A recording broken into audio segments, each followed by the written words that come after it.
Bab 611. Sosok yang menghalangi gajah bersisik naga pada saat kritis itu adalah boneka iblis penjara bawah milik Xiang Shaoyun. Ternyata mereka semua menuju ke arah yang sama.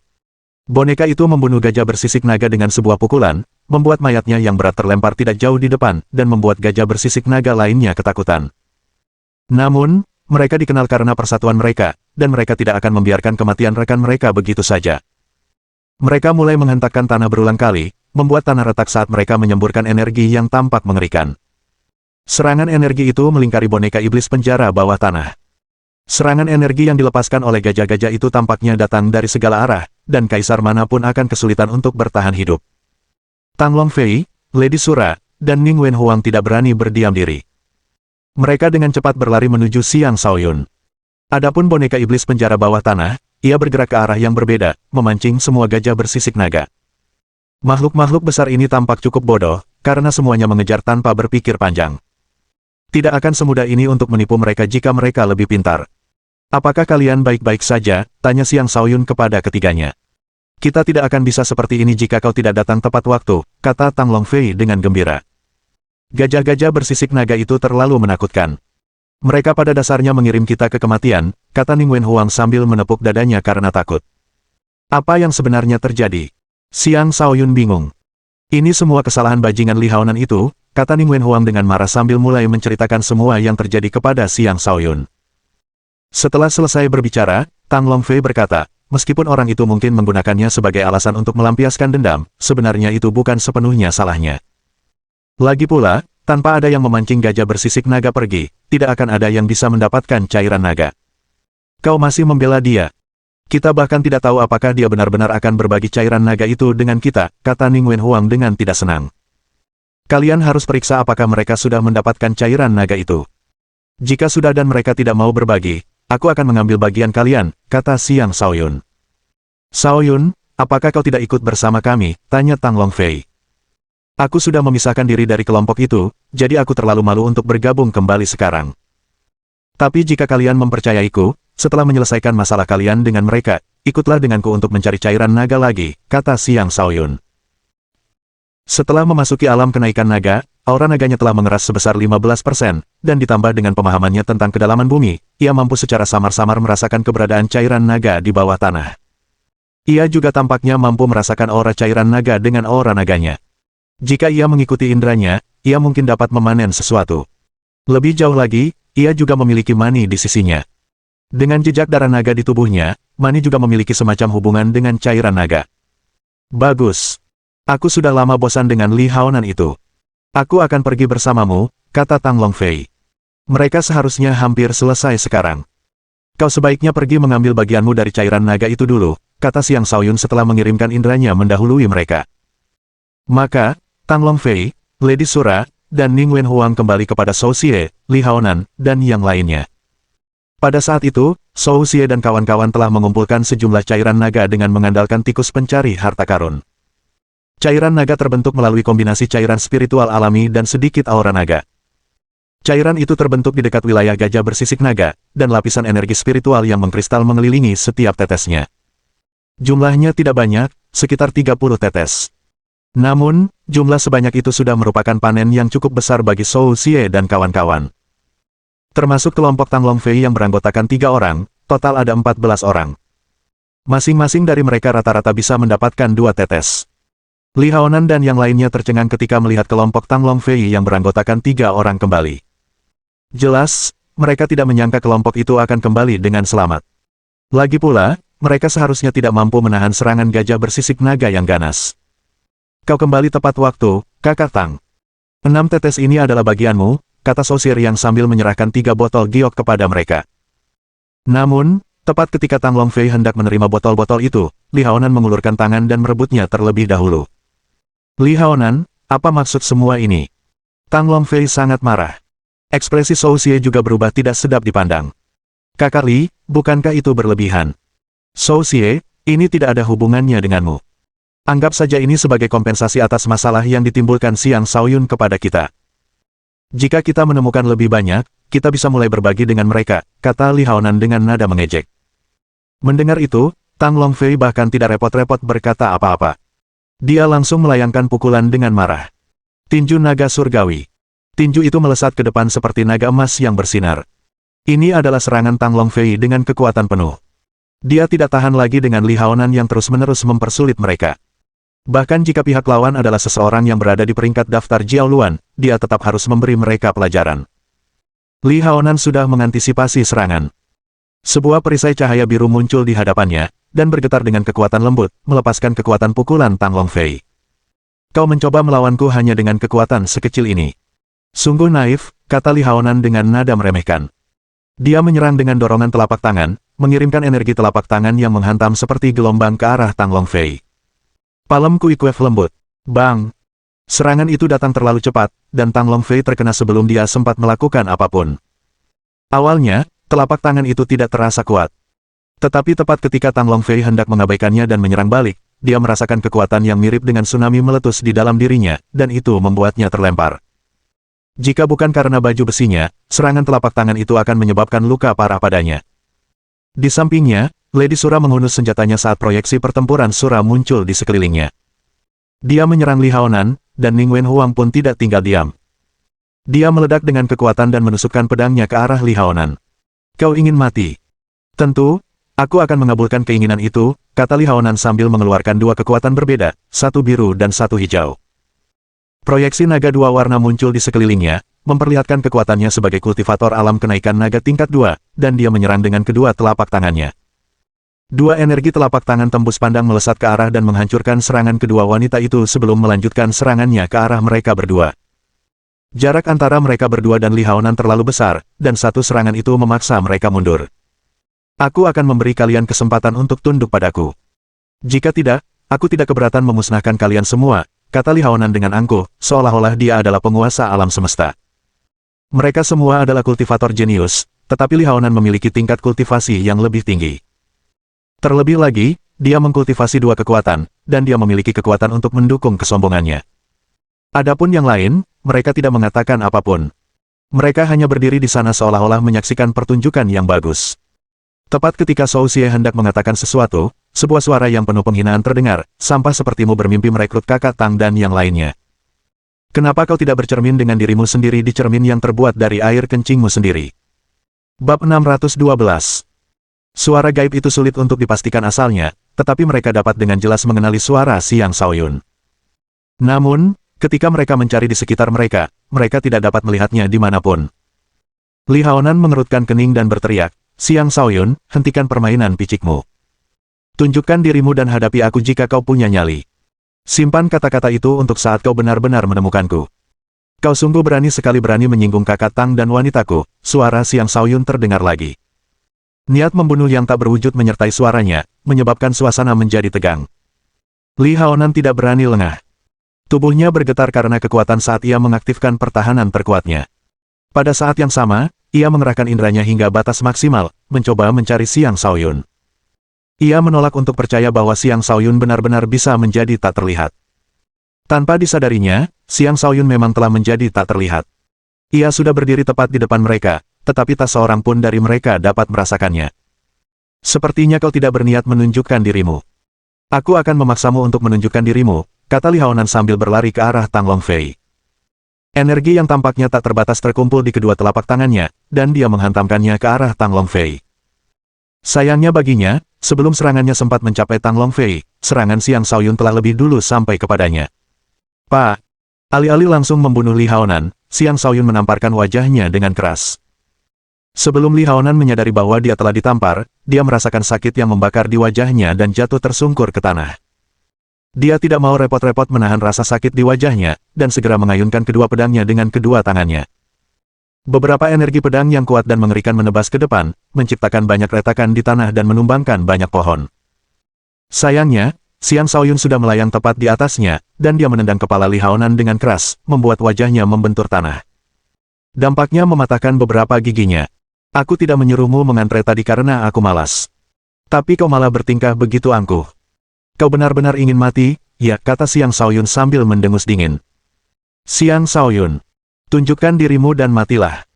Li Haonan melompat dari tanah dan mengayunkan pedangnya secara acak di atasnya, mengirimkan banyak tebasan ke langit, menciptakan kembang api energi pedang berwarna hijau dan biru. Energi tersebut menciptakan jaring terkonsentrasi yang bahkan seekor lalat pun tidak bisa lolos. Seorang ahli dalam daftar Jiao Luan benar-benar tidak bisa diremehkan. Serangan ini saja sudah cukup untuk membunuh para ahli alam kenaikan naga tingkat 4 biasa. Sepertinya kau masih belum mengenal rasa penyesalan, kata Xiang Shaoyun dengan nada kecewa. Dia mendekati Li Haonan sebelum menamparnya berulang kali. Pak. Tamparan itu membuat Li Haonan terkejut. Dia belum pernah mengalami penghinaan seperti itu sebelumnya. Dia menyerang dengan seluruh kekuatannya, tetapi tamparan itu mengacaukan sirkulasi energinya, menyebabkan dia menderita akibat energinya sendiri. Dia bahkan tidak bisa membayangkan betapa bengkaknya wajahnya. Orang-orang di sekitar mereka juga tercengang. Demikian pula, tak seorang pun dari mereka dapat melihat Xiang Shaoyun. Satu-satunya yang mereka lihat adalah Li Haonan diserang oleh sesuatu yang tidak ada. Masing-masing dari mereka adalah jenius yang berpengetahuan luas, namun ini adalah pertama kalinya mereka melihat pemandangan seperti itu. Hal itu membuat mereka tidak percaya. Bahkan, Tang Longfei, Lady Sura, dan Ning Wen Huang pun terkejut. Apakah Shaoyun memiliki kemampuan yang membuatnya tak terlihat? Atau teknik untuk menyerang menembus udara? Tang Longfei bergumam pada dirinya sendiri. Saya rasa kemungkinan yang kedua lebih besar. Ketidakmampuan untuk benar-benar menghilang itu tidak mungkin, kata Ning Wen Huang. Lady Sura tetap diam, tetapi dia percaya bahwa menghilang adalah pilihan yang lebih mungkin. Lagi pula, meskipun menyerang melalui udara kosong adalah trik yang menakjubkan, seseorang mungkin perlu menjadi ahli alam fondasi jiwa untuk melakukan itu dari jarak jauh sambil tetap sepenuhnya tersembunyi.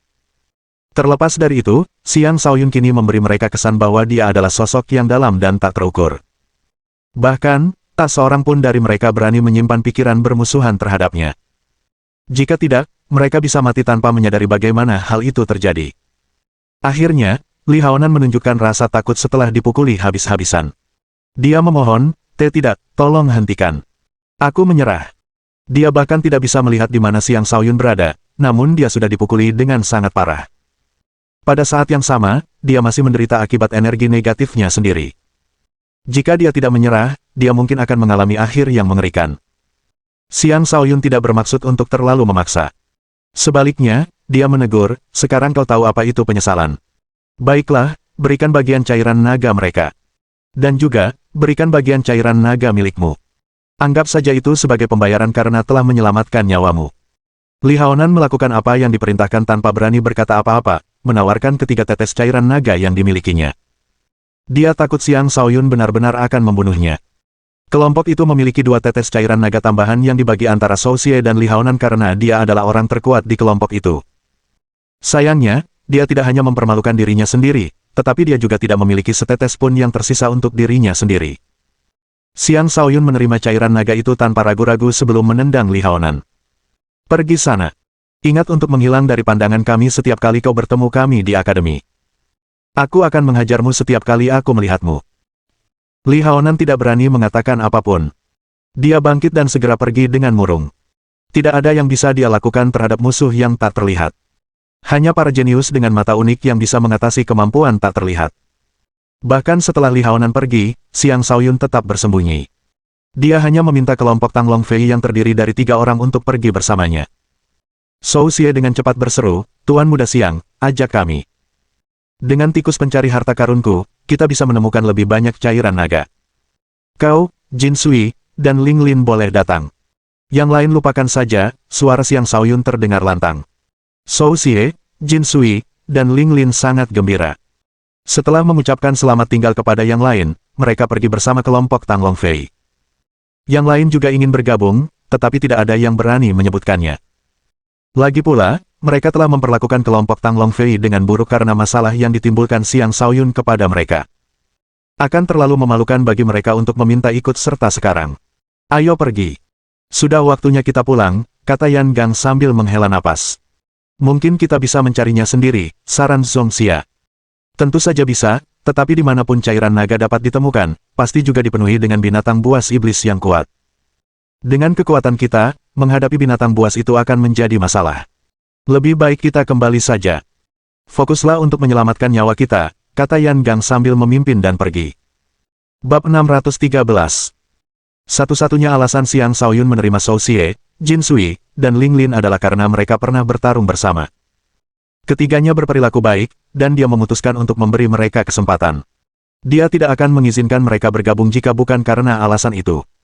Kini, Xiang Shaoyun adalah pemimpin kelompok yang terdiri dari 7 manusia dan binatang buas iblis. Sejumlah besar cairan naga telah terbentuk di pegunungan naga Phoenix, dan merekalah yang harus mencarinya. Dengan bantuan tikus pencari harta karun, Shou Xie telah mendapatkan 3 tetes pertamanya. Tidak mudah untuk mendorong tikus itu mencari lebih banyak lagi. Untungnya, Xiang Shaoyun dapat mengandalkan indranya. Mereka sedang menuju ke area yang memiliki cairan naga. Di sepanjang perjalanan, mereka bertemu dengan sejumlah makhluk iblis, tetapi mereka berhasil mengambil jalan memutar atau melarikan diri tepat waktu tanpa banyak pertempuran. Ketika mereka tiba di tujuan, mereka menemukan bahwa itu adalah wilayah klan Kadal Naga. Kadal-kadal naga itu tidak lebih lemah dari gajah-gajah bersisik naga. Bahkan, mereka sedikit lebih kuat. Merebut cairan naga dari wilayah mereka bukanlah hal yang mudah. Xiang Shaoyun menyuruh yang lain untuk tetap tinggal sementara dia memasuki mode tak terlihat dan mencari cairan naga di dalam gua tertentu milik seekor kadal naga. Namun, seekor kadal naga penguasa yang mengerikan tinggal di dalam gua tersebut. Kemungkinan besar itu adalah penguasa tingkat menengah, kekuatannya sangat menakutkan. Xiang Shaoyun mengira rencananya akan berhasil selama dia bisa menyelinap ke dalam gua dengan menggunakan kemampuan menghilang. Namun, Kaisar Kadal Naga yang sedang tertidur itu justru membuka matanya dan mulai mengendus udara ketika dia masuk, seolah-olah telah merasakan kehadirannya. Dari mana asal bau manusia ini? Gumam Kaisar Kadal Naga itu dengan suara melengking. Saat itu, Xiang Shaoyun menyelinap keluar dari gua, tidak berani tinggal sedetik pun lebih lama. Setelah kembali ke kelompoknya, ia mengajak yang lain untuk mundur bersamanya juga. Ia bahkan tidak berani tinggal di sekitar gua. Ada kadal naga yang menakutkan di sana. Dia hampir menemukanku. Akan sulit untuk mencuri cairan naga darinya, kata Xiang Shaoyun. Setiap lokasi cairan naga akan dijaga oleh iblis-iblis kuat. Sepertinya tidak ada misi akademi yang mudah, kata Tang Longfei sambil menghela napas. Jadi, apakah kita akan kembali, atau kita akan melanjutkan pencarian kita di tempat lain, tanya Shou Xie. Xiang Shaoyun berpikir sejenak sebelum menjawab, kalian cari tempat yang aman dan bersembunyilah di sana. Aku akan memancingnya keluar dengan boneka itu sebelum aku menyelinap masuk dan mencuri cairan naga. Bukankah itu terlalu berbahaya? Tanya Lady Sura. Jangan khawatir. Aku akan baik-baik saja, kata Xiang Shaoyun dengan percaya diri. Yang lain tidak mengatakan apapun ketika melihat betapa percaya dirinya Xiang Shaoyun. Dalam hati, mereka merasa malu karena tidak bisa membantu. Setelah yang lain pergi, Xiang Shaoyun memulai rencananya. Dia menggunakan rencana yang sama, mengirim boneka iblis penjara bawah untuk menyerang gua Kadal Naga. Dengan amarah yang meluap, Kadal Naga itu menyerbu keluar dari gua dan bertarung melawan boneka iblis tersebut. Kadal Naga itu memang menakutkan. Dia adalah Raja Iblis tingkat 5, dan dia menunjukkan kemampuan bertarung yang setara dengan Kaisar Manusia tingkat 6. Boneka iblis penjara bawah tanah itu tidak dapat menggunakan energi iblis, dan hanya bisa bertarung dengan kekuatan fisik murni. Meskipun demikian, ia berhasil melawan kadal itu hingga mencapai kebuntuan. Saat pertempuran berkecamuk, Xiang Shaoyun menyelinap ke dalam gua dan menemukan sebuah lubang berisi tumpukan kristal spiritual tingkat tinggi. Sejumlah besar cairan mata air spiritual tingkat tinggi juga dapat ditemukan di dalam lubang tersebut. Dari aroma dan penampilannya yang putih susu, Xiang Shaoyun yakin itu adalah cairan mata air spiritual tingkat kaisar. Meskipun cairan itu belum sepenuhnya berubah menjadi mata air kehidupan spiritual, ia tidak jauh dari menjadi mata air tersebut. Selain mata air spiritual, kristal-kristal spiritual itu tampaknya mengandung semacam tetesan cairan yang lebih menyerupai naga kecil. Ini jelas merupakan tetesan cairan naga. Dengan gembira, Xiang Shaoyun berseru, kadal naga itu benar-benar tahu cara menikmati hidup. Dia bahkan membangun kolam spiritual seperti ini untuk dirinya sendiri. Wah, terima kasih banyak. Tanpa ragu, Xiang Shaoyun berencana untuk mencuri semua yang ada di kolam itu, tidak menyisakan apapun untuk kadal. Tepat ketika dia hendak bertindak, dia melihat 3 tanaman herbal spiritual yang tampak luar biasa tumbuh di samping tumpukan kristal spiritual. Saat ia memfokuskan pandangannya pada tanaman-tanaman itu, kegembiraan terpancar di wajahnya sambil bergumam, tanaman herbal kadal naga setengah umur. Ini juga sebuah harta karun. Yang disebut sebagai ramuan kadal naga paruh hidup adalah ramuan spiritual yang akan tumbuh berdampingan dengan kadal naga. Berbentuk seperti kadal naga sungguhan, tanaman ini hanya akan berubah menjadi ramuan spiritual sejati dengan nutrisi dari sari darah dan energi esensi kadal naga. Ketiga tangkai itu belum mencapai tingkatan obat penguasa, tetapi sudah pasti merupakan obat kaisar. Setiap tangkai mengandung energi yang setara dengan 10 tetes cairan naga. Tanpa menunggu lebih lama, Xiang Shaoyun mulai memanen semuanya. Untungnya, kolam itu tidak terlalu besar. Jika tidak, akan membutuhkan waktu yang jauh lebih lama baginya untuk menggali kolam itu. Di luar, kadal naga yang sedang bertarung dengan boneka iblis penjara bawah tanah merasakan sesuatu terjadi di dalam guanya, yang menyebabkannya membebaskan diri dan bergegas kembali. Ketika Xiang Shaoyun merasakan kadal naga itu kembali, sarafnya menjadi tegang. Dia memerintahkan boneka iblis penjara bawah tanah untuk menghentikan kadal naga itu dengan segenap kekuatannya sementara dia langsung melepaskan domain jiwa bawah tanahnya, mencoba menggunakan kekuatan domain tersebut untuk membantu menggali seluruh tempat itu. Setelah selesai, dia segera memasukkan semuanya ke dalam lautan kosmos astralnya. Pada saat itulah kadal naga memasuki gua, memenuhi gua dengan tubuhnya yang besar. Xiang Shaoyun sangat ketakutan hingga bulu kuduknya berdiri, dan dia dengan cepat berlari keluar gua sambil tetap menempel di dinding. Desis! Desis! Kadal naga itu sangat marah karena hartanya dicuri. Sambil mengendus udara, ia dengan cepat mengincar posisi Xiang Shaoyun dan mencakarnya dengan ganas. Boneka iblis penjara bawah. Xiang Shaoyun dengan cepat memanggil boneka itu untuk membantu. Boneka itu berlari, meraih ekor kadal naga, dan dengan paksa menyeret kadal naga itu keluar dari gua. Dengan demikian, Xiang Shaoyun nyaris berhasil mencegah malapetaka. Dia menepuk dadanya dan bergumam, tuan muda ini hampir kencing di celana karena ketakutan. Biasanya dia bertindak seolah tidak takut apapun, tetapi dia juga takut mati seperti orang lain. Tanpa menunda, dia melarikan diri dengan kecepatan penuh. Saat ini, dia mampu menjaga Nether Shadow Evanescence-nya tetap aktif untuk jangka waktu yang lama, cukup lama baginya untuk melarikan diri jauh. Adapun boneka iblis penjara bawah tanah, setelah memancing kadal naga ke arah yang berbeda, ia kembali ke Xiang Shaoyun. Kadal naga tidak repot-repot mengejar boneka iblis penjara bawah tanah. Lagi pula, ia tidak bisa berbuat banyak terhadap boneka itu, dan prioritasnya adalah mencari tahu siapa yang mencuri hartanya. Setelah bertemu dengan boneka itu, Xiang Shaoyun kembali ke Tang Long Fei dan kawan-kawan. Kita harus segera pergi. Xiang Shaoyun tidak berani tinggal dan segera mengajak mereka pergi bersamanya. Dia takut kadal naga yang mengamuk itu tiba-tiba muncul. Segalanya akan menjadi sangat merepotkan. Bab 614. Pencurian itu memang sangat membuat marah kadal naga. Untuk waktu yang lama setelah itu, kadal naga mencabik-cabik siapapun manusia yang bahkan hanya melangkah ke wilayahnya. Faktanya, kedamaian baru kembali setelah seorang pengawas akademi secara pribadi membunuh kadal naga tersebut. Meskipun pegunungan Naga Phoenix adalah wilayah para iblis, fakta bahwa Akademi Naga Phoenix dapat dibangun di sini berarti mereka memiliki kekuatan untuk melawan para iblis. Tindakan kadal naga yang membantai manusia secara sembarangan tentu saja bukanlah sesuatu yang akan ditoleransi oleh Akademi. Tentu saja, semua ini terjadi di masa depan.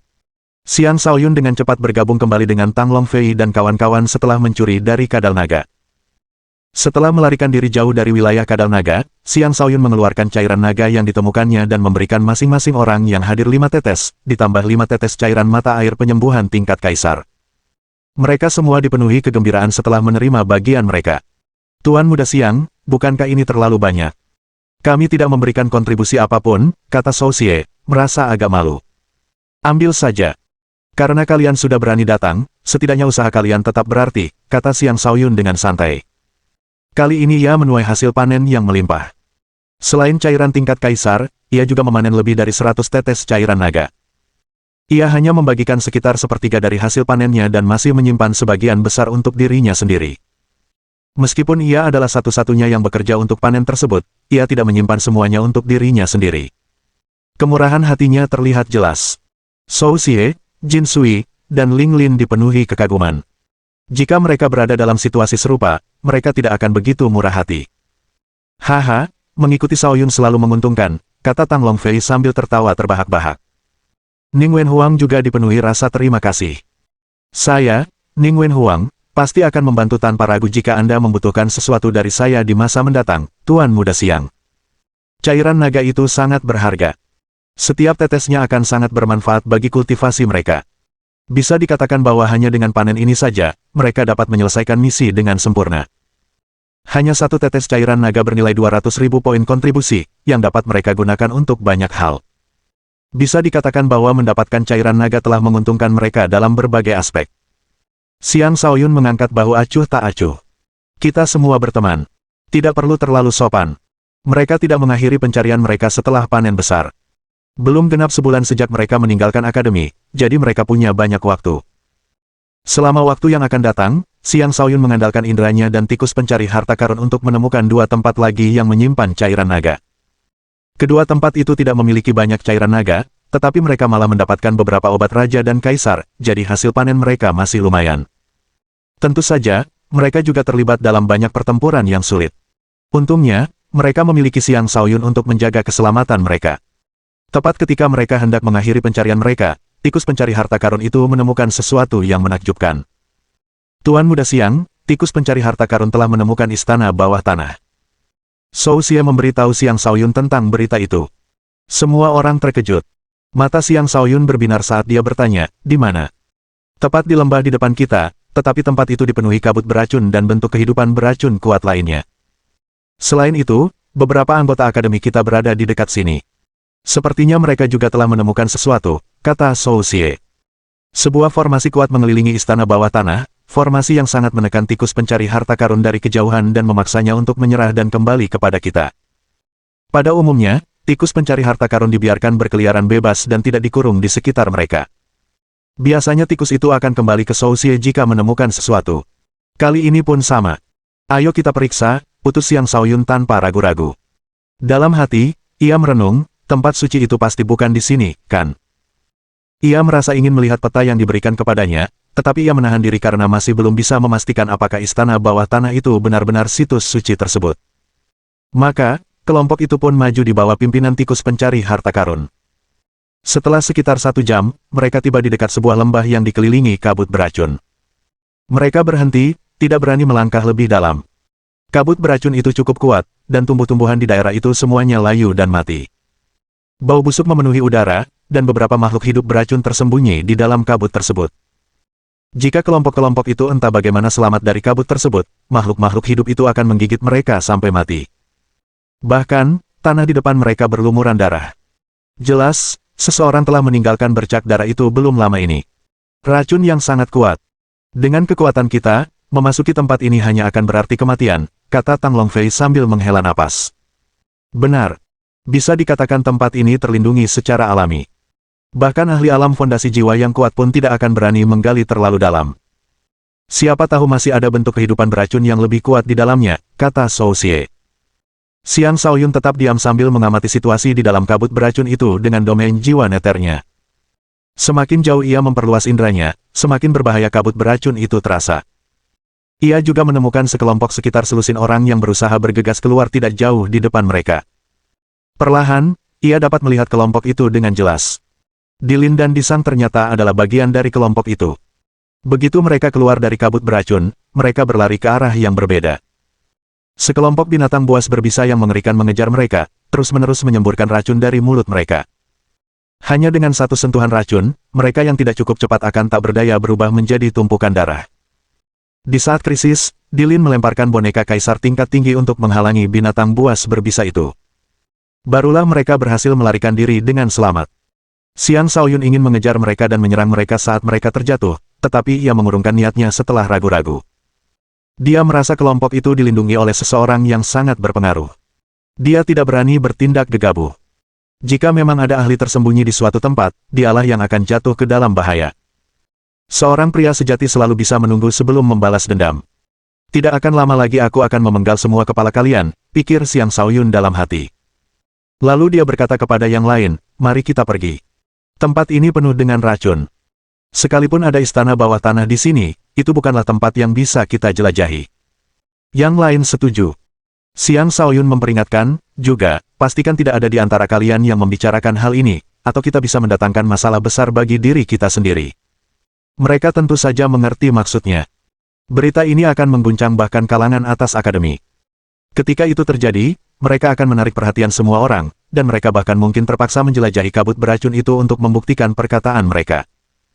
Karena kelompok lain juga telah menemukan lembah itu, lebih baik membiarkan kelompok lain menyebarkan berita tersebut. Adapun apa yang akan terjadi setelah itu, tidak ada cara untuk menebaknya. Bab 615. Dilin dan kawan-kawan yang telah melarikan diri jauh tampak sangat menyesal. Mereka memulai perjalanan dengan lebih dari 30 orang, tetapi kurang dari 10 orang yang selamat. Kerugian mereka sangat besar. Mereka pasti akan menerima hukuman berat dari akademi setelah berita tentang kehilangan mereka menyebar. Bagaimanapun, setiap murid dianggap sebagai harta karun akademi. 1 atau 2 kematian mungkin bisa dimaafkan, tetapi lebih dari 20 kematian akan menyebabkan konsekuensi yang cukup besar. Meskipun akademi akan mendisiplinkan murid-muridnya dengan keras, mereka tidak akan menerima kematian murid-murid mereka tanpa alasan yang jelas. Dilin tampaknya tidak keberatan. Dia memanggil kakak laki-lakinya, Disang, ke sisinya dan berbicara melalui transmisi suara, "Kau harus segera kembali ke Sekte Ziling dan menceritakan semuanya kepada ayah. Adapun apa yang akan terjadi selanjutnya, itu tidak ada hubungannya lagi dengan kita." "Adikku, bagaimana jika yang lain menyebarkan berita tentang apa yang terjadi?" tanya Disang sambil mengerutkan kening. "Jangan khawatir. Mereka tidak akan punya kesempatan," kata Dilin dengan kilatan tajam di matanya. Xiang Shaoyun dan kawan-kawan tidak berlama-lama di lembah yang dipenuhi kabut beracun itu. Mereka memulai perjalanan kembali ke akademi. Dalam perjalanan pulang, mereka tidak lupa mengumpulkan beberapa harta karun lagi. Bisa dikatakan mereka kembali dari perjalanan yang memuaskan. Ketika mereka mendekati akademi, Shou Xie berkata dengan sungguh-sungguh, "Tuan Muda Xiang, mulai hari ini dan seterusnya, kami akan mengikuti Anda. Saya harap Anda dapat menjaga kami." Meskipun Shou Xie juga merupakan rekrutan khusus dan tidak kekurangan bakat, masih ada kesenjangan besar antara dia dan banyak murid jenius lainnya. Dia mungkin mampu mengendalikan binatang iblis, tetapi tampaknya tidak mungkin untuk mendapatkan kekuatan di akademi hanya dengan mengandalkan itu saja. Setelah lebih banyak berinteraksi dengan Xiang Shaoyun, dia merasa sudah saatnya dia membuat pilihan. Ia yakin Xiang Shaoyun tidak akan mau terus bersembunyi selamanya. Cepat atau lambat, ia akan menyatukan sekelompok orang di bawah kepemimpinannya. Mengambil kesempatan ketika Xiang Shaoyun belum melakukan itu, Shou Xie memutuskan untuk bergabung. Dengan begitu, ia akan dianggap sebagai tokoh senior dalam faksi Xiang Shaoyun di masa depan. Itu akan memberinya status yang sama sekali berbeda dari anggota biasa. Xiang Shaoyun tidak menolak tawaran itu. Dia tersenyum dan berkata, "Jangan ragu untuk menghubungi saya jika Anda memiliki masalah di masa mendatang. Saya tidak berani menjanjikan bahwa saya dapat menyelesaikan semuanya, tetapi saya tidak akan keberatan menyelesaikan masalah apapun yang tidak terlalu besar. Kalau begitu, izinkan saya mengucapkan terima kasih sebelumnya," kata Shou Xie dengan gembira. "Sejujurnya, dengan kekuatanmu, kau benar-benar bisa mendirikan faksi sendiri." Tang Longfei mengangguk dan ikut menambahkan, "Benar. Shaoyun, ini sesuatu yang patut dipertimbangkan. Ini kesempatan bagus untukmu. Akademi itu dipenuhi oleh para jenius dari wilayah kekuasaan tersebut. Akan sangat menguntungkan bagi kekuatan Xiang Shaoyun di masa depan jika ia dapat merekrut mereka." Itulah alasan mengapa banyak jenius mendirikan faksi mereka sendiri di akademi tersebut. Sebelumnya, Xiang Shaoyun fokus pada kultivasi dan belum sempat mempertimbangkan untuk membentuk faksi. Sekarang setelah mereka membicarakannya, dia tergoda. Dia yakin bahwa satu orang mungkin kuat, tetapi banyak orang bersama-sama akan jauh lebih kuat. Kini, kesempatan sempurna terbentang di hadapannya. Karena ia sudah menjadi kultivator alam kenaikan naga, tidak akan sulit baginya untuk menyatakan hegemoni dirinya sendiri di dalam akademi. Sekarang adalah waktu yang tepat baginya untuk bangkit. Ayo kita lakukan. Bersama-sama, kita akan mengguncang dunia. Xiang Shaoyun bertepuk tangan dan setuju dengan lugas. Yang lain dipenuhi kegembiraan setelah mendengar persetujuannya. Saat ini, mereka masih murid-murid independen di akademi. Dengan Xiang Shaoyun yang maju sebagai pemimpin, itu menandakan bahwa posisi mereka di akademi akan stabil. Orang-orang tidak akan lagi berani dengan mudah membuat masalah bagi mereka. "Jika kita membentuk sebuah faksi, kita perlu memikirkan nama yang tepat," kata Lady Sura. Tanpa berpikir panjang, Xiang Shaoyun berkata, "Kita sebut saja Sekte Ziling." Tang Longfei segera membantah, "Shaoyun, kau seharusnya tidak bertindak berdasarkan emosi. Kami tahu apa yang kau pikirkan, tetapi itu bukan nama yang pantas. Bahkan ayahmu pun tidak akan menyetujuinya. Ia justru berharap kau bisa melampauinya." Tang Longfei memahami apa yang dipikirkan Xiang Shaoyun. Ia hanya ingin membangun kembali Sekte Ziling dan merebut kembali semua yang telah dibangun ayahnya. Tetapi Tang Longfei tidak ingin melihatnya melakukan itu di akademi. Lagi pula, jika para murid mengetahui niat sebenarnya dalam mendirikan faksi tersebut, tidak banyak yang mau bergabung. Seorang murid hanya akan bergabung dengan faksi dengan harapan mendapatkan beberapa teman yang akan saling melindungi di akademi. Memiliki teman akan membantu mereka berkembang lebih baik dan mendapatkan lebih banyak sumber daya kultivasi. Setelah lulus dan kembali ke tempat asal mereka, mereka mungkin tidak serta-merta bersedia berbagi tugas merebut kembali sekte tersebut bersama Xiang Shaoyun. Tang Longfei tidak mengatakan semua itu, tetapi Xiang Shaoyun mengerti maksudnya. "Tidak perlu terburu-buru. Selama kamu memiliki niat untuk melakukannya, semuanya baik-baik saja," kata Shou Xie. Xiang Shaoyun mengangguk, dan kelompok itu melanjutkan perjalanan kembali ke akademi. Sepanjang jalan, dia terus memikirkan nama dan tujuan untuk faksi mereka. Perlahan, sebuah ide yang jelas terbentuk di benaknya. Sebelum mereka sampai di akademi, Xiang Shaoyun menyatakan, "Aku adalah penguasa yang memproklamirkan diri. Mari kita sebut faksi kita Legiun Penguasa. Adapun moto kita, jangan macam-macam dengan kami, dan kami tidak akan macam-macam dengan kalian. Berantakanlah dengan kami, dan kami akan membalasnya 10 kali lipat." Petik 1 petik 2. Legiun Penguasa, itu nama yang bagus. Dan motonya juga bagus. Berani macam-macam dengan kami, dan kami akan membalasnya 10 kali lipat. Itu benar-benar memancarkan dominasi. Shou Xie juga setuju, aku juga berpikir begitu. Di masa depan, kau akan menjadi penguasa kami, Tuan Muda Xiang.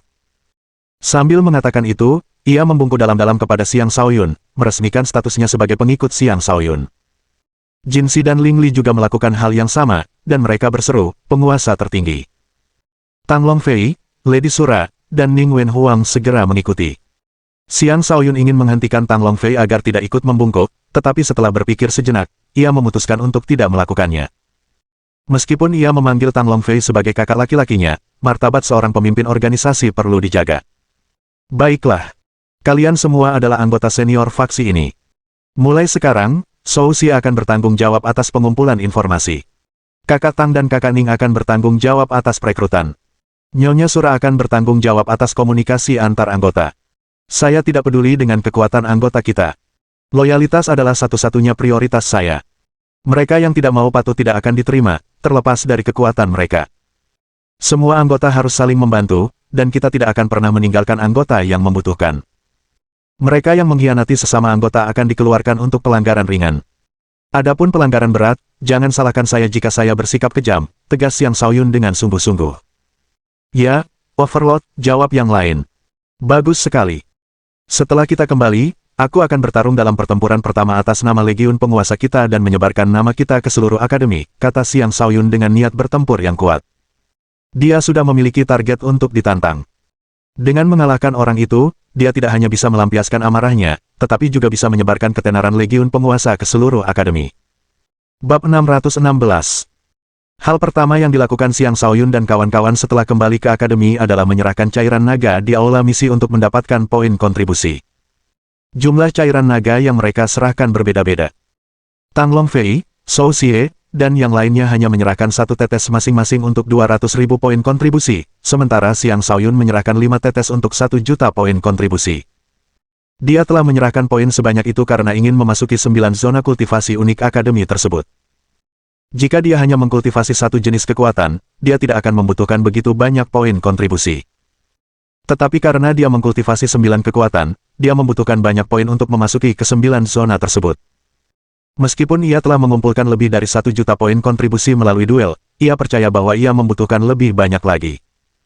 Lagi pula, akademi ini memiliki fondasi yang kuat, dan segala kebaikan yang ia inginkan dari akademi membutuhkan poin kontribusi. Oleh karena itu, mendapatkan lebih banyak poin bukanlah ide yang buruk. Namun, kabar tentang Xiang Shaoyun yang menyerahkan 5 tetes cairan naga sekaligus dengan cepat menyebar di antara para murid. Hal itu membuat mereka ingin merebut cairan naga yang dimilikinya. Tetapi dia sudah cukup kuat untuk masuk ke daftar Jiao Luan. Siapa yang berani dengan mudah menyerangnya? Sejumlah murid tiba, mencoba menukarkan ramuan naga tersebut dengan sesuatu. Para jenius ini datang dari seluruh penjuru wilayah kekuasaan dan memiliki koleksi harta karun yang cukup banyak.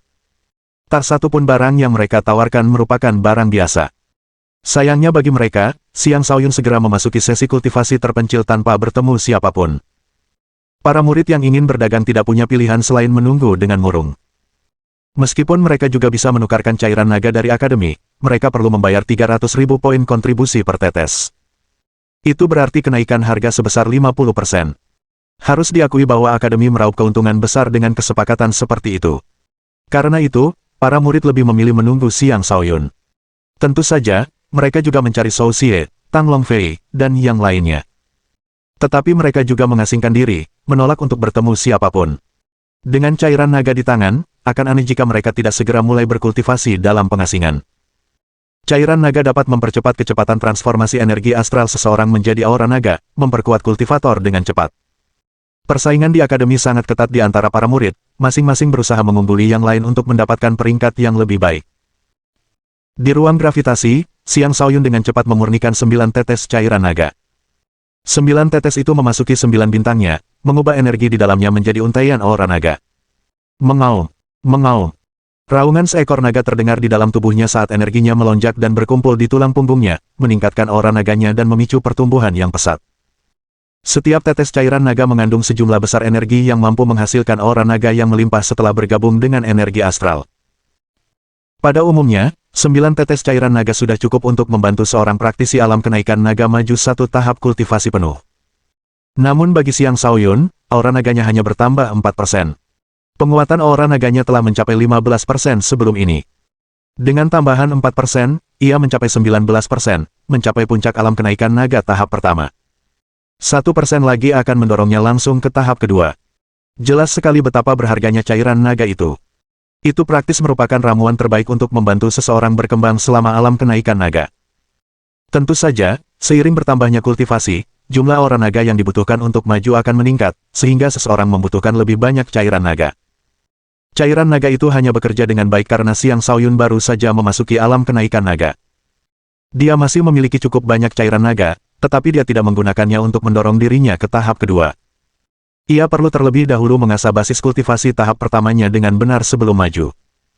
Kemajuan yang cepat belum tentu baik untuk pemahaman seseorang tentang tingkat kultivasinya. Ia sudah menjadi kultivator alam kenaikan naga di usia muda 20 tahun. Ini sudah cukup cepat dalam hal kecepatan kultivasi. Bahkan di dalam Akademi Naga Phoenix, hanya sedikit yang bisa menandinginya dalam hal kecepatan pertumbuhan. Setelah sesi kultivasi berakhir, dia mulai memeriksa hasil rampasannya dari ekspedisi terbarunya. Lebih tepatnya, hasil rampasan tersebut merujuk pada jarahan yang diperolehnya setelah membunuh 2 kelompok pembunuh bayaran. Setelah mengeluarkan semuanya dan mengamati isinya dengan saksama, raut puas muncul di wajahnya. Setiap cincin penyimpanan yang telah dikumpulkannya berisi banyak barang dengan nilai yang berbeda-beda. Baginya, ini adalah kekayaan yang cukup besar. Satu-satunya penyesalan yang dia miliki adalah kegagalannya membunuh penguasa dalam kelompok itu. Jika dia berhasil, dia akan mendapatkan hasil yang lebih besar lagi. Penguasa mungkin akan sangat marah hingga batuk darah karena amarah jika dia tahu apa yang dipikirkan Xiang Shaoyun. Seorang kultivator alam kenaikan naga yang lemah berpikir untuk membunuh kultivator alam fondasi jiwa seperti dirinya. Apakah dia benar-benar selemah itu? Setelah 7 hari, Xiang Shaoyun akhirnya mengakhiri pengasingannya. Setelah ia meninggalkan kamarnya, Lady Sura muncul di hadapannya dan memberitahunya tentang kejadian selama pengasingannya. Jadi, banyak orang yang ingin membeli cairan naga saya, tanya Xiang Shaoyun dengan heran. Setelah meninggalkan aula misi, dia mengurung diri di ruang kultivasinya. Dia tidak menyangka begitu banyak orang tertarik pada cairan naganya. Lagi pula, Akademi menjual cairan naga. Mengapa mereka perlu membelinya darinya? Ya, kita semua pernah bertemu pembeli yang antusias. Lagi pula, Akademi menjual setetes cairan naga seharga 300.000 poin kontribusi. Karena itu, mereka menawarkan untuk menukar cairan naga kita dengan beberapa barang lain, kata Lady Sura. Xiang Shaoyun mempertimbangkannya sejenak sebelum tersenyum dan berkata, bagaimana menurutmu jika kita memikat orang untuk bergabung dengan legiun penguasa kita dengan cairan naga? Apa maksudmu? Lady Sura tidak mengerti apa yang ingin disampaikan pria itu. Siapapun yang bergabung akan diberi hadiah setetes cairan naga. Mereka juga diperbolehkan untuk menukarkan cairan naga yang saya miliki jika diperlukan, kata Xiang Shaoyun. Pupil mata Lady Sura menyempit saat dia terengah-engah, banyak orang akan menjadi gila setelah mendengar tawaranmu. Namun, aku rasa kau tidak akan mendapatkan kesetiaan mereka melalui metode perekrutan seperti itu. Kau benar. Tapi setetes cairan naga itu akan menjadi kesempatan bagi mereka untuk bergabung dengan kita dan bagi kita untuk mengenal mereka. Siapapun mereka yang berani menentang nilai-nilai kita akan menanggung amarah kita, kata Xiang Shaoyun. Pergi panggil Kakak Tang, Kakak Ning, Shou Xie, dan yang lainnya. Kita akan membicarakannya. Jika mereka setuju, kita akan melakukannya. Tentu saja, jika kita memutuskan untuk melanjutkan rencana ini, kita harus melakukannya pada waktu yang tepat. Lady Sura mengangguk dan bersiap untuk pergi. Saat itulah Xiang Shaoyun memanggilnya dan berkata, bantu aku juga mengirimkan cairan naga ke Villa Phoenix 2. Ekspresi terkejut terlintas di wajah Lady Sura. Namun, dia pergi dengan cairan naga itu tanpa bertanya apapun. Bab 617. Di 2 Phoenix Villa. Ketika Han Chen Fei menerima cairan naga yang dikirimkan Xiang Shaoyun, senyum mempesona mereka di wajahnya sambil bergumam, sungguh orang yang menarik. Di sampingnya, Han Lingxuang bertanya, Tuan Muda Istana, apa maksudnya? Apakah dia berterima kasih kepada Anda karena telah menerima Han Qianwei dan Han Suiwei? Hehe, tidak. Kalau memang begitu, dia tidak akan mengirimkan cairan naga sebanyak ini. Di sini hanya ada 10 tetes, kata Han Chenfei sambil tersenyum. Jadi, apakah tetesan cairan naga ini ditujukan untuk para saudari itu? Bagaimana denganmu, Tuan Muda Istana? Tanya Han Ling Xuang ragu. Tuan Muda Istana, jelas sekali Xiang Shaoyun tidak bisa melupakan mereka. Aku juga bisa melihat bahwa mereka memiliki perasaan yang tulus padanya. Tidak ada gunanya lagi menahan mereka di sini. Sebaiknya kita mengantar mereka pergi saja. Cukup, suara dingin Han Chenfei memotong ucapannya sebelum dia selesai bicara. Kau bisa berhenti menebak-nebak. Dia mengirim cairan naga ke sini karena 2 alasan. Pertama, untuk berterima kasih padaku, menunjukkan bahwa kita berteman dan bukan musuh. Kedua, dia menyuruhku untuk lebih memperhatikan para saudari itu. Dia juga memperjelas bahwa mereka tidak menyembunyikan apapun dariku, jadi kita tidak perlu terlalu menganalisis hubungan mereka. Setelah dimarahi, Han Ling Xuang menutup mulutnya. Namun di dalam hatinya, ia melampiaskan amarahnya kepada kedua saudari itu. Dan ketika ia mendengar bahwa Han Chenfei akan meninggalkan beberapa tetes cairan naga untuk kedua saudari itu, rasa iri dan amarah di hatinya mencapai titik didih. Pada hari itu, sebuah berita mengejutkan tersebar dari satu Dragon Villa. Penguasa Villa Naga Satu secara resmi telah mendirikan faksi Legion Overlord. Xiang Shaoyun dengan ini dikenal sebagai Overlord. Pengikutnya saat ini terdiri dari Tang Longfei, Zhou Xie, Lady Sura, Ning Wenhuang, dan beberapa lainnya. Siapapun yang dapat bergabung dengan faksi tersebut akan diberi hadiah setetes cairan naga. Anggota faksi diperbolehkan untuk menukarkan lebih banyak cairan naga dengan barang-barang yang nilainya setara. Sebanyak 10 tempat tersedia, dan perekrutan dilakukan berdasarkan prinsip siapa cepat dia dapat. Berita itu mengejutkan para murid akademi seperti sambaran petir. Setiap tetes cairan naga bernilai 300.000 poin kontribusi. Banyak orang membutuhkan waktu lebih dari setengah tahun untuk mengumpulkan poin sebanyak itu, dan bukan hal yang aneh jika seseorang membutuhkan waktu 1 tahun. Dan sekarang, Overlord Legion memberi hadiah kepada anggota baru mereka berupa 1 tetes masing-masing. Tindakan mereka sangat murah hati. Lebih jauh lagi, anggota juga diperbolehkan untuk menukar cairan naga dengan barang-barang yang nilainya setara, yang menandakan bahwa faksi tersebut memiliki sejumlah besar cairan naga. Legion Overlord. Nama yang kuno sekali. Tapi hadiahnya sangat menggiurkan. Aku penasaran, apakah ini jebakan? Mereka mencoba menarik para elit ke dalam Legion Overlord begitu saja. Bukankah mereka terlalu menganggap enteng perekrutan? Apakah Xiang Shaoyun tidak takut bahwa beberapa orang hanya akan bergabung untuk mencari keuntungan di tengah kekacauan? Xiang Shaoyun benar-benar menyandang gelar Overlord. Orang itu benar-benar berani, iya. Sepertinya aku perlu menantangnya dan sedikit menghancurkan kepercayaan dirinya. Baiklah, saatnya bergabung dengan Legion Overlord. Setetes cairan naga itu akan cukup untuk mendorongku ke alam kaisar. Ada berbagai reaksi terhadap berita tersebut. Beberapa murid dipenuhi rasa jijik, beberapa tertarik, dan beberapa iri. Terlepas dari itu, sejumlah besar orang berbondong-bondong menuju Villa Naga Satu. Mereka semua datang dengan satu tujuan, mendapatkan cairan naga. Adapun apa yang akan terjadi di masa depan, mereka akan memikirkannya setelah mendapatkan apa yang mereka inginkan. Ketika mereka tiba, kelompok pelamar pertama diizinkan masuk ke dalam villa sementara yang lain disuruh menunggu di luar. Melihat ke-10 orang yang berdiri di hadapannya, Xiang Shaoyun melepaskan dan menyelimuti mereka dengan tekanan tak berwujud sambil bertanya, mengapa kalian ingin bergabung dengan Legion Overlord? Mulailah dari kiri. Mereka yang dapat menjawab pertanyaan dengan benar akan diizinkan untuk tinggal. Pilihlah kata-kata kalian dengan bijak. Tak satu pun dari mereka adalah kultivator alam kenaikan naga. Sebagian besar dari mereka terjebak di puncak alam raja, dengan kesempurnaan aura naga mereka sekitar 80 atau 90%. Orang pertama menjawab, saya ingin bertarung bersama Legion Overlord, menyebarkan kejayaan kita ke seluruh akademi. Orang kedua menjawab, aku kagum dengan kekuatanmu, Overlord. Aku ingin menjadi pengikutmu. Orang ketiga menjawab, Legion Overlord, nama yang mengesankan. Adapun gelar Anda sebagai Overlord, itu adalah nama yang patut dihormati. Karena itu, saya memutuskan ingin menjadi bagian dari Legion Overlord.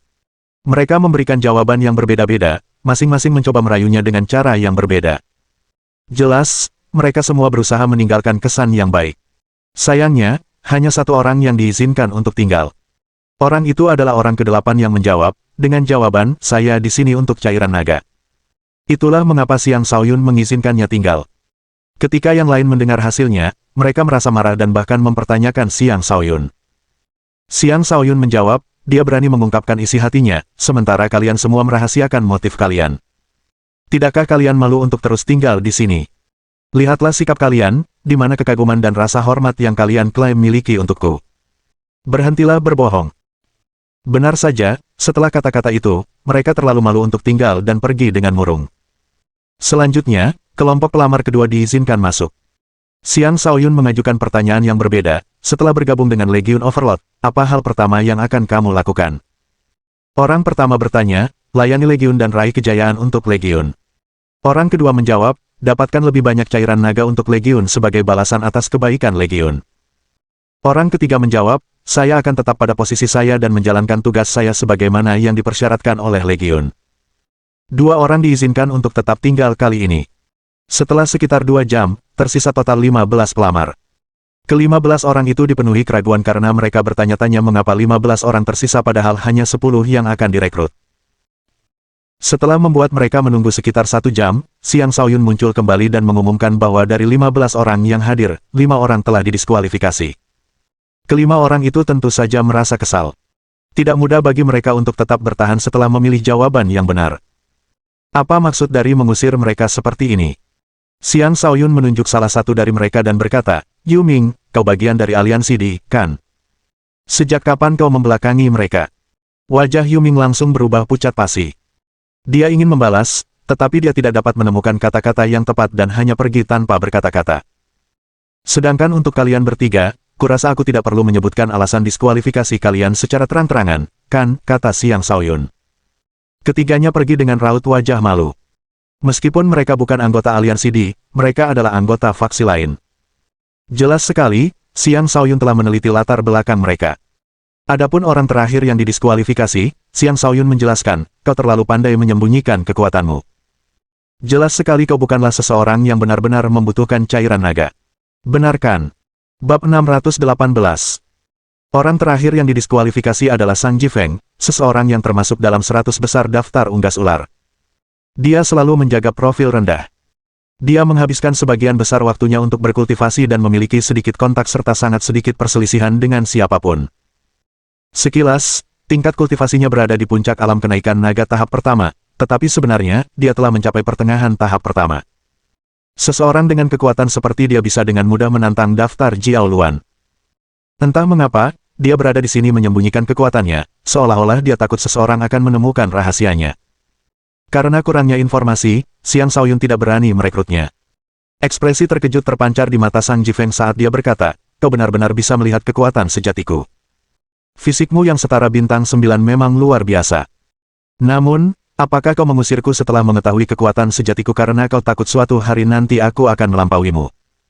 Percaya diri itu bagus, tetapi yang lebih penting adalah memiliki kekuatan untuk mendukung kepercayaan diri itu, kata Xiang Shaoyun tanpa ekspresi. Kau benar sekali. Dengan ini aku menantangmu berduel. Jika kau bisa mengalahkanku, aku akan tetap tinggal dan membantumu. Namun, aku harus menegaskan bahwa aku tidak memiliki poin kontribusi untuk dipertaruhkan dalam duel ini, kata Sang Jifeng sambil mengangkat bahu dengan santai. Tujuan utamanya adalah untuk menyaksikan seberapa kuat Xiang Shaoyun sebenarnya. Setelah meninggalkan pengasingannya baru-baru ini, dia telah berulang kali mendengar tentang perbuatan Xiang Shaoyun, termasuk kekalahan Li Haonan. Tentu saja, itu hanyalah salah satu alasan mengapa dia ingin menantang Xiang Shaoyun. Alasan lainnya adalah karena keduanya sama-sama merupakan rekrutan khusus yang dipilih oleh Xiao Wei. Xiao Wei pernah memuji Xiang Shaoyun di hadapannya. Sejak saat itu, dia ingin menantang Xiang Shaoyun. Lupakan saja. Aku tidak tertarik padamu, Xiang Shaoyun menolak dengan tegas. Dia sudah memiliki 10 rekrutan. Meskipun mereka tampak sedikit kurang dibandingkan dengan Sang Jifeng, mereka tetaplah rekrutan yang layak. Pertanyaan-pertanyaan yang dia ajukan mungkin tampak sederhana, tetapi dia menilai jiwa mereka dengan jiwanya yang murni. Melalui gejolak jiwa mereka, dia mampu mendeteksi kebohongan mereka. Dan begitulah cara dia memilih 10 rekrutan yang ada di sini. Tentu saja, pengamatan lebih lanjut diperlukan untuk melihat apakah mereka benar-benar jujur. Setelah berpikir sejenak, Sang Jifeng akhirnya memutuskan untuk mengungkapkan isi hatinya yang sebenarnya. Sebenarnya, kita berdua adalah rekrutan khusus tetua Xiao Wei. Itulah alasan saya menantangmu. Tentu saja, jika kau bersikeras menolak duel ini, aku tidak akan bisa berkata apa-apa. Xiang Shaoyun tersenyum. Baiklah. Itu alasan yang masuk akal. Aku menerima tantanganmu, tetapi kita akan bertarung dengan cara yang berbeda. Bagaimana bisa? Tanya Sang Jifeng. Aku bisa merasakan kau menguasai kekuatan angin. Mari kita berkompetisi dalam kecepatan. Jika aku menang, kau akan bergabung dengan Legion Overlord dan mengabdi padaku. Jika aku kalah, aku akan memberimu 10 tetes cairan naga. Tentu saja, kau bahkan bisa merebut gelar Overlord dariku jika kau mau, kata Xiang Shaoyun dengan percaya diri. Sang Jifeng tertawa terbahak-bahak dan berkata, hahaha, baiklah.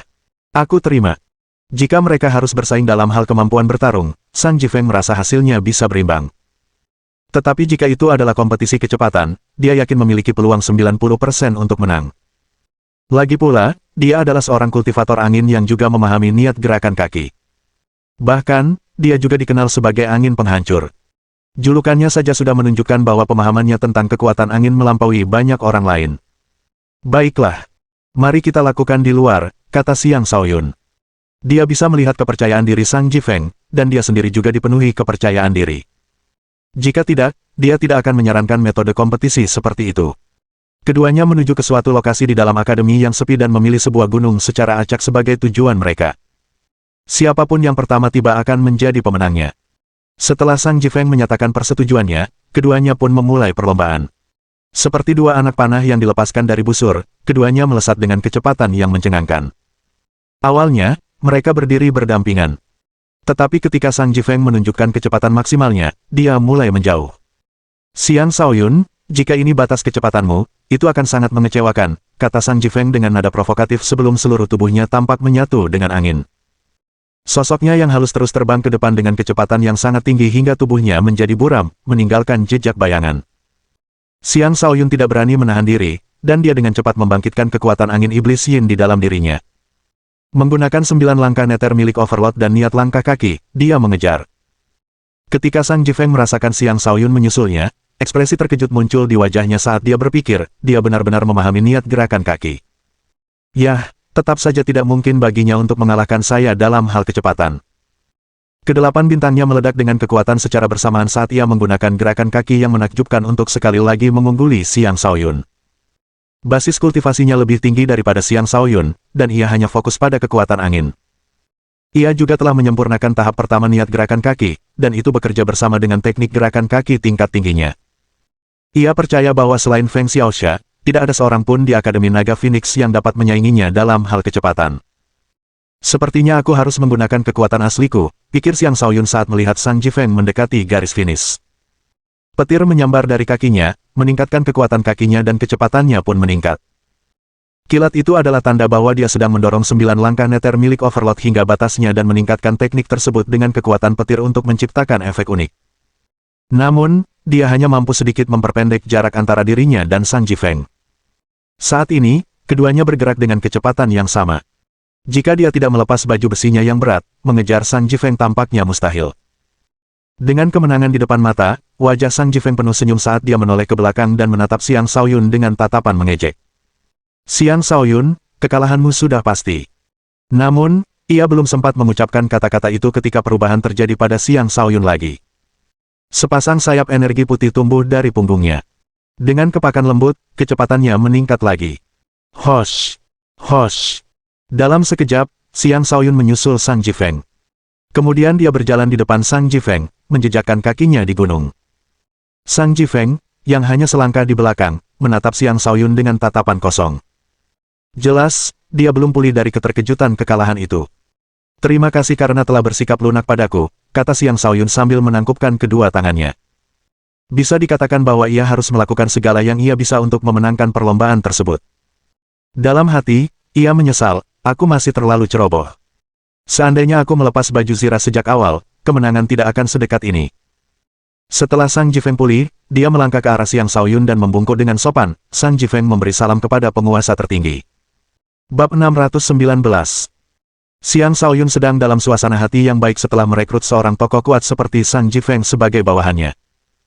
Dia membawa Sang Jifeng ke dalam villa dan memberi masing-masing 10 rekrutan baru setetes cairan naga sebelum dengan sungguh-sungguh berkata, aku tidak peduli apa latar belakang kalian. Begitu kalian bergabung dengan Legion Overlord, kalian wajib mematuhi kepemimpinanku dan peraturan Legion. Jangan salahkan aku jika aku bersikap tanpa ampun apabila aku menemukan siapapun yang melanggar peraturan kita. Kemudian ia mempersilakan mereka memperkenalkan diri, sehingga semua orang bisa saling mengenal. Dari 10 orang itu, 2 di antaranya menarik perhatian Xiang Shaoyun. Salah satunya adalah Zhuge Zantian, dan yang lainnya adalah Maki Hao. Zhuge Zantian adalah seorang pemuda agak gemuk yang tidak terlalu tampan. Ia tampak berusia 30 tahun, dan baru saja mencapai alam kenaikan naga. Ia tidak memiliki penampilan seorang kultivator bela diri yang luar biasa, dan penampilannya jelas tidak sesuai dengan namanya, Zantian, yang berarti petarung langit. Namun, ia memberi Xiang Shaoyun kesan bahwa ia adalah orang yang sangat cerdik. Ia juga satu-satunya orang yang tertinggal dari kelompok pelamar pertama. Maki Hao memiliki wajah yang teguh dan tubuh yang tegap. Dia tampak seperti orang yang riang, jujur, dan murah hati. Dari 10 orang, dia memiliki kemampuan bertarung terkuat. Dia hanya sedikit lagi mencapai alam kenaikan naga tahap kedua dan sangat membutuhkan cairan naga untuk membantunya maju ke tahap berikutnya. Dia juga berada di peringkat 100 teratas dalam daftar unggas ular, tetapi karena dia telah menyinggung Geng Fengxia, dia tidak punya pilihan selain mencari perlindungan dengan bergabung dengan Legiun Penguasa. Geng Fengxia adalah faksi yang didirikan oleh Feng Xiaoxia. Adapun 8 rekrutan lainnya, masing-masing memiliki karakteristik unik mereka sendiri, dan mereka semua adalah kultivator alam kenaikan naga tahap pertama. Dia membagi ke-8 rekrutan tersebut di bawah komando Tang Longfei dan Sang Jifeng, sementara Zhuge Zantian dan Maki Hao tetap berada di bawah komando langsungnya. Meskipun para rekrutan telah bergabung dengan Legiun Overlord, mereka tidak dikenai batasan apapun dan diizinkan untuk fokus pada pengembangan diri dan pekerjaan mereka sendiri. Tentu saja, ketika Legiun membutuhkan bantuan, mereka harus memberikannya. Sebagai contoh, ketika seorang anggota menerima misi, mereka akan memprioritaskan kerjasama dengan anggota lainnya. Atau jika seorang anggota diintimidasi oleh seseorang dan ingin membalas dendam, anggota lain perlu memberikan bantuan. Untuk saat ini, Xiang Shaoyun belum punya waktu untuk fokus pada 8 rekrutan baru tersebut. Adapun Zhuge Zantian dan Maki Hao, ia berniat untuk mengembangkan mereka secara pribadi dan melihat apakah ia dapat menjadikan mereka asistennya yang cakap. Itu bukan berarti dia tidak menganggap Sang Jifeng penting. Sebaliknya, dia tidak bisa memberikan banyak bantuan kepada Sang Jifeng selain memberinya 5 tetes cairan naga. Jadi untuk saat ini, Sang Jifeng berada di bawah pengawasan untuk melihat apakah dia bisa terbiasa dengan status barunya sebagai anggota Overlord Legion. Saat ini, hanya Zhuge Zantian dan Maki Hao yang tersisa di villa. Yang lainnya sudah pergi. Zhuge Zantian, apakah Anda tertarik menjadi kepala pelayan di Villa Naga 1? Tanya Xiang Shaoyun. Zhuge Zantian berpikir sejenak dan menjawab, tentu. Tapi ketika Anda tidak ada, Tuan Besar, saya harap saya bisa menggunakan ruang kultivasi Anda. Dia cukup berani mengajukan permintaan seperti itu. Xiang Shaoyun tersenyum. Aku setuju. Tentu saja, syaratnya adalah kau bisa melakukan pekerjaanmu dengan baik. Mata Zhuge Zantian berbinar saat dia berkata, dulu aku punya mimpi untuk menjadi kepala pelayan terkuat, mengawasi semua urusan klan atau sekte yang kuat. Aku akan mulai dengan sebuah villa. Aku pasti akan melakukan pekerjaan ini dengan baik. Maki Hao memberikan acungan jempol dalam hati ketika mendengar jawabannya. Dia berpikir, ini benar-benar ambisi yang unik. Pelayan terkuat. Gelar itu terdengar bagus. Tentu saja, gelar itu juga memberi kesan bahwa orang yang memegang gelar tersebut adalah seorang pelayan, dan orang biasa pasti tidak ingin menjadi pelayan. Zhuge Zantian kemungkinan besar adalah keturunan klan besar dan merupakan kultivator jenius. Bagi seseorang seperti dia untuk memiliki ambisi seperti itu, sungguh aneh. Di sisi lain, Xiang Shaoyun merasa Zhuge Zantian memiliki lebih dari satu makna dalam kata-katanya. Pernyataan, mengawasi klan atau sekte besar, juga dapat dipahami sebagai keinginannya untuk menjadi patriark klan atau pemimpin sekte. Jika memang demikian, maka ambisinya sungguh sangat besar. Bagus. Saya akan menantikan penampilan Anda yang luar biasa, kata Xiang Shaoyun. Dia tidak takut dengan sifat ambisius Zhuge Zantian. Hanya orang yang ambisius yang akan bekerja keras. Bahkan, dia lebih takut jika Zhuge Zantian tidak memiliki ambisi dan tetap menjadi orang biasa. Dia yakin bisa mengendalikan Zhuge Zantian. Jika tidak, dia tidak akan mempertahankan Zhuge Zantian di sisinya. Kemudian ia beralih ke Maki Hao. Maki Hao, aku bisa memberimu cairan naga dalam jumlah yang cukup untuk memasuki tahap kedua. Tapi aku juga berharap kau bisa tinggal di sini dan menjadi pengawal utamaku. Bagaimana menurutmu? Tentu. Tapi pertama-tama, setelah aku naik ke tahap kedua, kau harus melawanku dan meyakinkanku dengan kekuatanmu, Overlord, jawab Maki Hao. Alih-alih bertarung sekarang, dia menyebutkan akan bertarung setelah kemajuannya. Dia tahu bahwa pada tingkat kultivasi yang sama, dia tidak akan sebanding dengan Xiang Shaoyun. Lagi pula, Xiang Shaoyun telah mengalahkan seseorang dari 10 besar daftar unggas ular ketika dia masih kultivator alam langit. Bahkan, ada rumor bahwa dia baru-baru ini mengalahkan Li Haonan dari daftar Jiao Luan. Dengan demikian, Ma Qiao hanya akan memiliki harapan untuk menang setelah kemajuannya. Dan jika dia menang, Xiang Shaoyun tidak akan lagi memenuhi syarat untuk menjadikannya pengawal. Tentu, saya menerimanya, kata Xiang Shaoyun. Dengan demikian, Zhuge Zantian dan Ma Qiao menjadi penghuni sementara Villa Naga 1. Karena Ma Qiao akan mencoba meningkatkan levelnya, Xiang Shaoyun mengizinkannya menggunakan ruang kultivasi villa. Ketika berita ini menyebar, orang luar menurunkan penilaian mereka terhadap Xiang Shaoyun. Dia benar-benar memberikan ruang kultivasinya sendiri kepada bawahannya. Jadi, apakah dia akan membiarkan bawahannya menjadi penguasa selanjutnya? Sementara itu, Xiang Shaoyun tampaknya tidak keberatan. Dia telah setuju untuk membiarkan Zhuge Zantian dan Ma Qiao menggunakan ruang kultivasinya karena dia tidak peduli dengan konsep gengsi yang sangat dijunjung tinggi oleh orang luar. Legion Overlord baru saja didirikan. Sekarang adalah waktu untuk menanamkan loyalitas pada rekrutan baru, dan dengan memperlakukan mereka dengan baik, pengabdian mereka mungkin akan meningkat. Xiang Shaoyun yakin bahwa tak lama lagi, Zhuge Zantian dan Ma Qiao tidak akan lagi meminta untuk menggunakan ruang kultivasinya. Dia yakin bisa menanamkan rasa hormat yang mendalam pada mereka. Pada saat itu, keduanya akan dengan rela tetap berada di sisinya.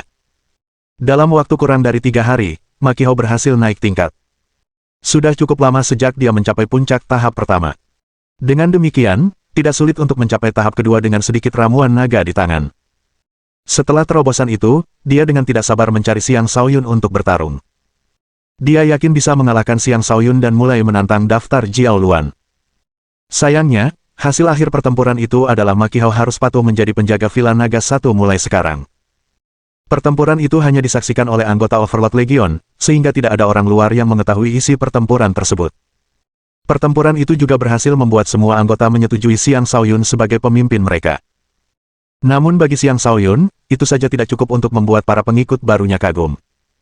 Dia membuat keputusan yang mengejutkan, untuk menantang Dilin dari daftar Naga Phoenix. Bab 620. Xiang Shaoyun meminta Zhuge Zantian untuk menyampaikan tantangan tertulisnya kepada Dilin. Dilin menduduki peringkat ke-39 dalam daftar Naga Phoenix, dan tingkat kultivasinya telah lama mencapai alam kenaikan naga tahap ketiga.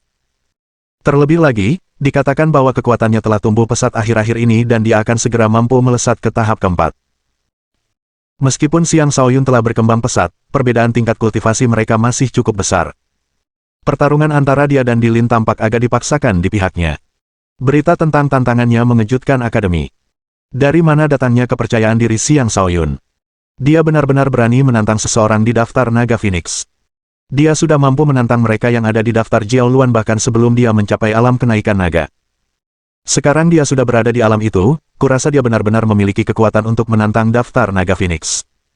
Sayangnya, dia memutuskan untuk menantang Dilin peringkat ke-39. Dia terlalu memaksakan diri. Bukankah begitu? Jika dia menantang seseorang di peringkat terbawah daftar Naga Phoenix, dia mungkin punya peluang.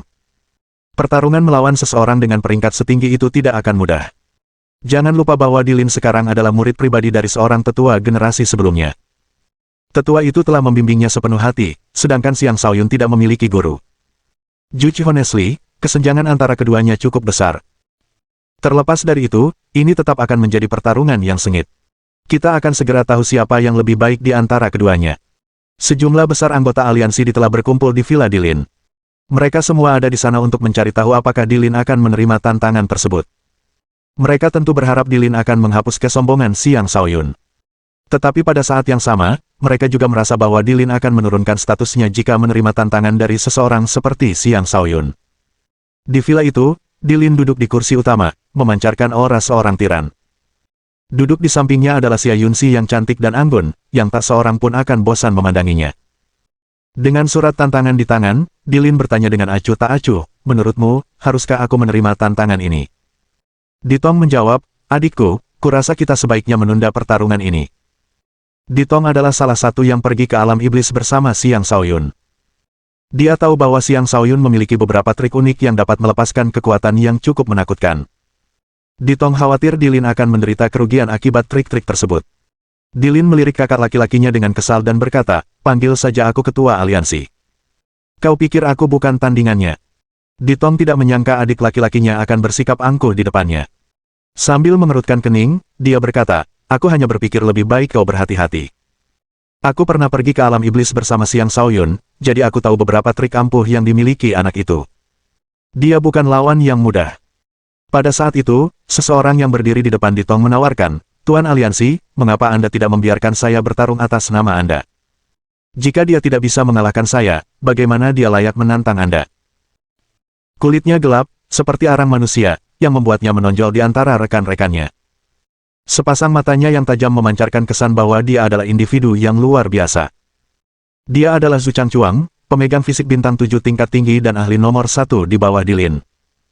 Dia juga termasuk dalam 100 ahli teratas di daftar Jiaoluan, dan tingkat kultivasinya berada di awal alam kenaikan naga tahap ketiga. Dilin berpikir sejenak dan berkata, baiklah. Changchuang akan bertanggung jawab untuk mengalahkan Xiang Shaoyun. Meskipun ia yakin bisa mengalahkan Xiang Shaoyun, ia percaya bahwa posisinya saat ini jauh lebih tinggi daripada Xiang Shaoyun. Tidak perlu mengambil risiko dengan merendahkan dirinya sendiri. Yang lebih penting, dia tidak tertarik melakukan sesuatu jika dia tidak memiliki keyakinan mutlak akan berhasil. Karena itu, akan lebih baik jika Zhu Changchuang menguji kekuatan Xiang Shaoyun terlebih dahulu. Setelah menyelesaikan masalah tantangan Xiang Shaoyun, Dilin menyuruh semua orang pergi, hanya menyisakan dirinya dan Xia Yunxi di ruangan itu. Yunxi, apa menurutmu aku bisa mengalahkan Xiang Shaoyun? Dilin bertanya. Xia Yunxi mengerutkan bibir dan menjawab, tingkat kultivasimu 2 tingkat lebih tinggi darinya. Tidak akan sulit bagimu untuk mengalahkannya. Apakah itu yang sebenarnya kau pikirkan? Dilin mendesak, menatap mata Xia Yunxi. Setelah sedikit ragu, Xia Yunxi berkata, kurasa dia bukan orang yang gegabah. Tanpa sedikit kepercayaan diri, dia tidak akan menantangmu. Seperti kata kakak ketujuh, mungkin dia memang punya beberapa trik tersembunyi. Lebih baik kita berhati-hati. Kau benar. Kami tumbuh bersama. Dia mungkin tampak gegabah kadang-kadang, tetapi banyak hal yang telah dia dilakukan setelah pertimbangan yang matang. Ini pasti tantangan yang dia buat setelah persiapan yang matang. Aku bisa melihat bahwa kau masih mengenalnya dengan baik. Apakah kau menyesal telah mengkhianatinya sekarang? Xia Yunxi sedikit gemetar sebelum dengan cepat menjawab dengan suara genit, bagaimana kau bisa mengatakan itu tentangku? Dia selalu mengecewakan sejak kecil. Dia bukan orang yang kusukai. Kaulah yang kusukai. Jika aku benar-benar menyesali apa yang kulakukan, aku tidak akan berada di sini bersamamu. Dilin tersenyum. Itu cuma bercanda. Jangan dianggap terlalu serius. Lalu ia menarik Xia Yunxi ke dalam pelukannya dan berkata, Yunxi, tahukah kau? Saat masih kecil, melihat dia memilikimu selalu membuatku sangat sedih. Aku telah bersumpah bahwa suatu hari nanti aku akan mendapatkanmu. Sekarang, keinginanku telah terpenuhi. Suatu hari nanti aku juga akan mengirimnya ke alam baka. Masa depan adalah milik kita. Xia Yunxi bersandar di dadanya dan menjawab, aku yakin kau akan mampu melakukannya. Dilin menatap wajah cantik yang bersandar di dadanya, dan sebuah keinginan muncul dalam dirinya untuk mencondongkan tubuh dan menciumnya. Xia Yunxi ikut bermain peran. Dia menutup matanya dan sedikit membuka bibirnya, menunggu bibir Dilin. Pada saat ini, sebuah suara genit terdengar dari luar ruangan, Junior Dilin, kakak seniormu ada di sini. Mengapa kau tidak keluar untuk menyambutnya? Suara itu membuat keduanya tersentak menjauh satu sama lain karena terkejut. Selanjutnya, sesosok berapi-api melangkah masuk ke ruangan. Pendatang baru itu adalah seorang wanita berusia sekitar 25 tahun. Dia cantik tetapi tidak sebanding dengan Xia Yunxi. Namun, dia jauh lebih kuat daripada Xia Yunxi, karena dia adalah kultivator alam kenaikan naga tahap ketiga seperti Dilin. Namanya Situyan, cucu dari guru Dilin. Gurunya sangat menyayanginya. Kakak senior, kenapa kau di sini? Dilin melangkah maju dan tersenyum. Situyan melompat ke pelukan Dilin dan berkata, kenapa? Apa kau tidak ingin bertemu kakakmu? Xia Yunxi mengalihkan pandangannya ketika melihat itu, merasa seperti ada tangan yang mencengkeram hatinya, dan wajahnya menjadi pucat. Dilin tidak menyangka hal itu akan terjadi, dan ekspresi kosong terpancar di wajahnya. Tentu saja, dia tidak berani mendorong Situyan pergi. Sebaliknya, dia dengan lembut memegang bahunya dan berkata, kakak senior, apakah guru memanggilku kembali? Jika ya, sebaiknya kita segera pergi. Dia tidak tertarik untuk membakar haremnya yang terkenal itu. Mohon dukungan dari omom ante-ante sekalian, buat subscribe atau sharekan novel Mimin ke Facebook kalian, agar channel Mimin bisa terus berkembang. Dengan begitu, Mimin bisa lebih semangat untuk up novel seru lain ke depannya. Buat teman-teman yang sudah subscribe dan sharekan novel Mimin, Mimin ucapkan terima kasih sebanyak-banyaknya. Sekiranya teman-teman menghadapi masalah video diputar dalam bahasa Inggris, coba tukar kepada bahasa Indonesia original melalui cara ini. Semasa mendengarkan, pencet tombol setting di atas kanan video, pilih audio track dan tukar bahasa.